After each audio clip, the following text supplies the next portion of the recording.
Hello again, and welcome to another edition of the Bruce and Bob Show. Bob Mueller with News 2, Nashville media entrepreneur Bruce Dobie. We're here from Jimmy Kelly's, talking politics, give you a little behind-the-scenes look at what's going on here in Tennessee, nationally. 10 months ago, Bruce, 10 months ago, Donald Trump announces he's running for president. We all laughed, and today he's the Republican nominee or presumptive nominee. And the bandwagon jumping has begun here in Tennessee. Some elected officials already. John Duncan has endorsed Donald Trump. Lieutenant Governor Ron Ramsey's endorsed Donald Trump. Bob Corker came pretty close, saying he liked his foreign affairs speech. We haven't heard from the governor, Lamar Alexander, but Tennessee, he won. Trump won by 15 points, so others are going to be following suit. Yeah, you know, a little story. I ran into Lee Barfield last night. Lee is the brother-in-law of Billy Frist, the former majority leader, and he's sort of the Frist family consigliere, and was the finance chair of the Jeb Bush effort here in Tennessee. And this is how stupid I am. Who was on that part of working with that. Correct. And this is how stupid I was. I really thought Jeb Bush was going to pull this off. I thought, like Winston Churchill's aphorism, Americans always do the right thing after having exhausted every other alternative imaginable. That was the Republican Party to me. So I thought ultimately, you know, rationality would prevail, sanity would win, and they would go with Jeb Bush, but no. And so we're in an Alice in Wonderland world now. Well, Jeb Bush turned out to be a horrible candidate. Just disastrous. I was amazed at how bad he was and how bad he did in the polls. And it looked, if you really looked at the scenario, it looked like it was Ted Cruz's to lose because he positioned himself perfectly. He came into the Senate as this outsider, angered everybody, did everything against the system. He was the outside guy. He was the evangelical. He was the Tea Party favorite. He was going to win the South. Trump stole it all from him. That was the end of Ted Cruz. Yeah. Chuck Todd last night on MSNBC was, you got to hand it to Trump. I mean, he defeated like 4 two-term sitting governors. He defeated U.S. senators who had presided in that institution for something like 50 years. He beat some big boys. Yes, he did. And so what we end up with in this general election is anybody's guess. Chaos theory, I think, is going to prevail. We have no idea what conventional polling, whether or not that's going to be correct. And, you know, of course, right now we'd have to say, hey, it looks like Hillary's got a great shot at this, but nobody really knows. And the Democrats got what they wished for, and they better be careful because the thing that Trump has going for him is momentum and excitement. Yeah. Hillary Clinton has neither right now. She just lost Indiana. She's that establishment candidate. There's not a real excitement about her campaign yet. Not that things can't change, but if you look at the delegate map, if you look at the map of where people live, it favors her. It doesn't mean she's going to win. It's going to be an exciting election. Locally going on, Nashville Mayor Megan Barry delivers her first State of Metro address, talks a lot about education needs, which she said she would, and transportation. She has opened that door up big time. Such a lucky gal, right? I mean, she takes office, revenue is just pouring in. I mean, sales tax revenue. Moving here, businesses keep coming in. Yeah. People moving here, businesses building, property tax revenues up, sales tax revenues up. Every bachelorette party in the world coming to Music City and spending money, and we're getting 9% of every dollar they spend. So lucky, and so she's got 6.1% more dollars to spend, which is enormous. And you know, rebuilding Hillsborough High School. Yep. Tens of millions of dollars in greenways, $10 million to the Barnes Fund for affordable housing, $33 million to the Metro Public School System. It's just a platter of things, 3.1% across the board pay raises to Metro workers. Which is an unheard of number. Unheard of number. So she's spending it. It's coming in and she's spending it. The downside will be, and it's not a downside, it's part of growth. With all this new business, with all this new growth, with all these new people, properties values are doing this. The next assessment, everybody's property taxes are going to go up because their property values have gone up, and there's going to be a lot of people going, what happened? That's part of the price you pay with growth. Legislature has ended. Holly McCall is going to join us later. She is a Democrat running in a highly Republican district in Franklin and Republican Williamson County against Jeremy Durham. Jeremy Durham, really one of the great unfinished businesses of this legislative session. It was not dealt with. The Attorney General is investigating allegations of inappropriate text messages, sexual harassment involving him, interns, other young women on the Capitol. 34 women allegedly told the Attorney General there were some instances involving him. This has been going on for a better part of a year. Some say leadership in the Republican Party has known about this for more than a year. has kind of ignored it. Beth Harwell has been taking a lot of criticism for not moving quicker, for not doing a lot. Finally, when the AG comes to her, she moves him out of the legislative plaza, restricts his access. I mean, this is unheard of stuff happening here. Yeah. Moves him to a whole nother building, and we're waiting to find out more whether criminal charges, what's going to happen with the investigation. In the meantime, there are several Republican opponents lining up to run against him, and we're going to talk to Holly as a Democrat running against him, and then talk a little bit about this issue as well. Yeah, you know, and if you look at this, frightening.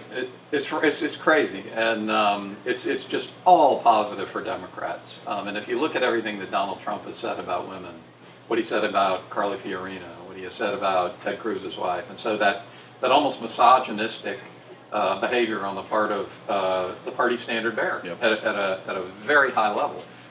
Just completely plays into Democrats' hands. Now, how far down ballot does that come? Obviously, it's going to have an influence here in Tennessee because of the Jeremy Durham issue and the fact that the state Democratic Party has lined up all these women to run for Republican seats in the legislature. So the other piece of collateral damage here is Beth Harwell. You know, widely seen as a potential gubernatorial candidate on the GOP side. She ran into Insure Tennessee, got clobbered over that, and then took major hits on this whole Jeremy Durham issue. So she didn't acquit herself well. Let's bring Holly in, talk a little bit more about this issue. It's not just about this issue, why she is running, of course, for the state legislature. Holly, welcome to see you. Holly and I were acquainted in your other life. Holly's a communications professional. She toured me when the Music City Center was opening. You've done all kinds of things outside of politics. Now you're foray into politics. I know you're not running just because of the allegations against Jeremy Durham, but that's part of it. This kind of behavior should not be put upon anybody in a position like that. Your thoughts about the controversy and about the seat you're seeking? Well, look, these guys, and to be fair, he might be the worst, but these guys go to the legislature and they act like they're at a 3-month fraternity party. And the bottom line is no productive work is getting done, and that is really why I'm running. That's a great line, 3-month fraternity. I would encourage you to use that more often. No, I mean, it really is. That summarizes it quite well. They go up there, and we all know this has gone on for years, and it's never been right. And you think it's been this bad for years? I don't know that it's been this bad. I do think there are probably a few legislators who are not with us now who probably benefited from not having iPhone technology. But yeah, I mean, when you look at Durham's record in the district, Mac Hatcher Parkway in Franklin is not finished. TDOT does not like to work with him. He's not brought anything home. He's, voting for Bible bills and pet skunks and state rifles, and our traffic gets worse, just like Nashville. Are you disappointed in the leadership of the Republican Party? Obviously, the Democratic Party has made noise about this, has brought this out in the public, but Speaker of the House, Beth Harwell, is a woman, obviously. She has encouraged women to run in Republican offices. Are you disappointed that she hasn't been more forceful with this? And she's a bit caught in the catch-22. She is the leader. She can't really dismiss him. He's an elected official. But there are things she can do and has done some, with now the AG looking into this.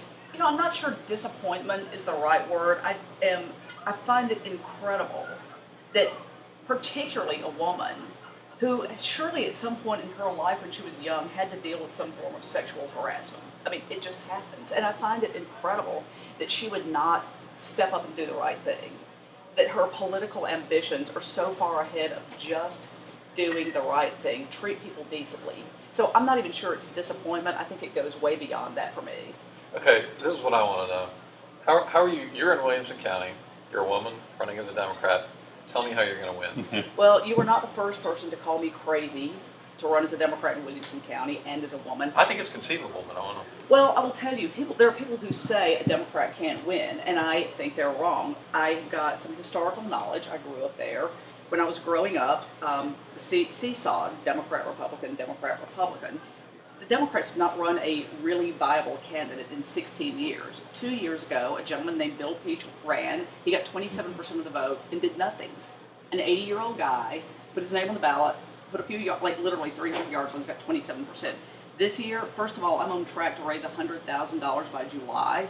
Got to raise money to run a viable campaign. I've got a very strong professional team, just a lot of volunteer support, largely from women, and I think my best weapon is Jeremy Durham himself. Does it help you that there are 3 people running for Durham's seat on the Republican side. It confuses the Sure. issue. He's got these controversies hanging over him as the incumbent. You're out there alone on the Democratic side. Sure, I'm going to lay in the weeds. I'm going to raise money, knock on doors. He's going to have to spend a little bit of money during the primary, but the bottom line is I still think he wins the primary, and he's going to be much better for me to run against than his opponent, who is a fine person, lovely guy. Do you think there's something in the water out there where people are just so fed up with politics that they look at women as saner and somehow more rational and capable of steering the apparatus more than men at this juncture? There is this talking point that when women run, women win. And that's not entirely true, but I do think we have some issues we have to deal with. You can't be too forceful because you've got to be likable, but also folks tend to trust that women are not going to get involved in sexual scandals.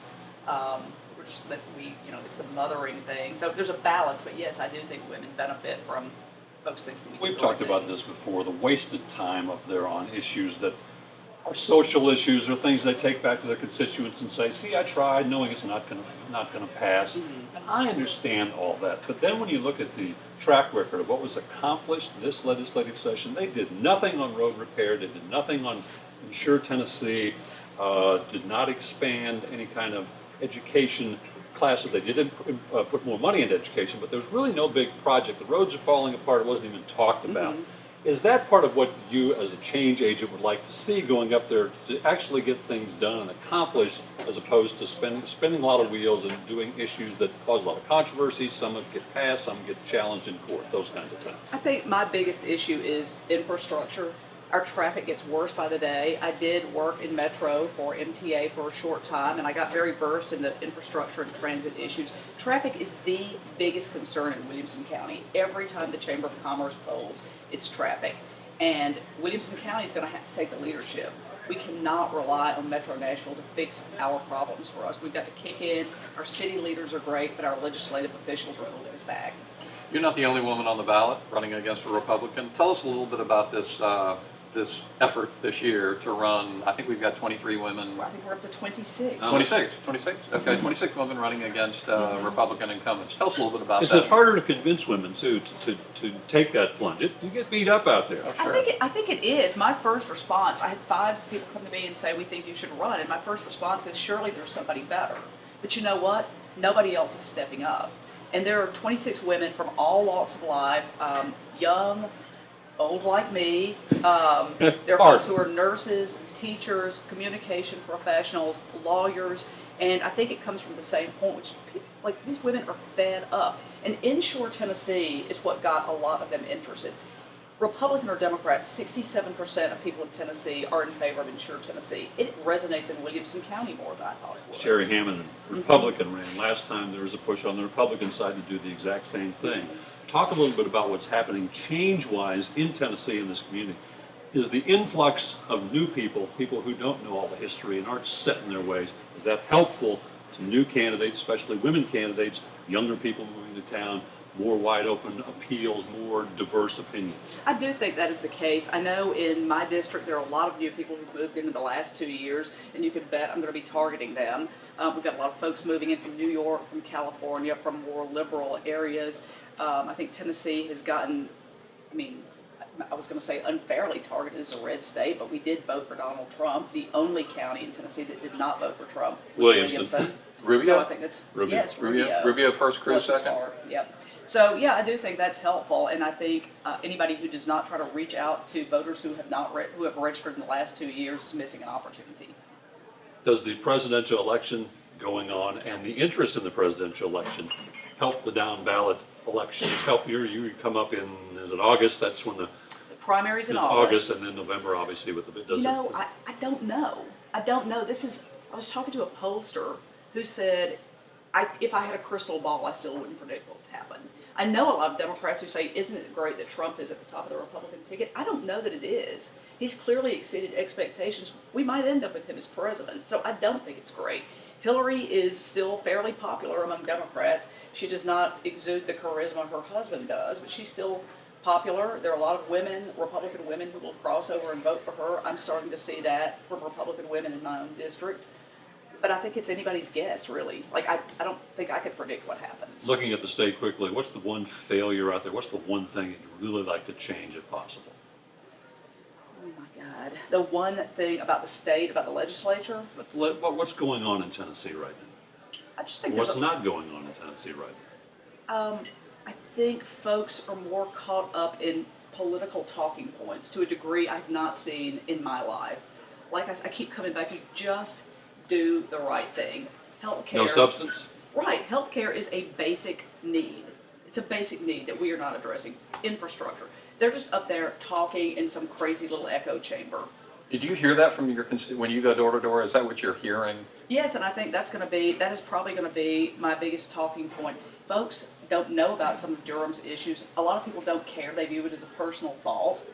I think he's probably got some personal issues he does need to go deal with, and I've got empathy for that, but he's not doing himself any good, and he's not doing our district any good. Yeah, McCall, appreciate your All time right, and insight. gentlemen, thank Good you luck very in your much for the race. opportunity. Bruce Good to see Dobie. y'all. That's the Bruce and Bob Show. One more time. What do you think, pal? I think the Republic will survive, and we'll be here next week. We're coming in from Jimmy Kelly. We appreciate you watching us. Give us your feedback. We'll see you back here next week from Jimmy Kelly's with the Bruce and Bob Show. You have a great week. Great.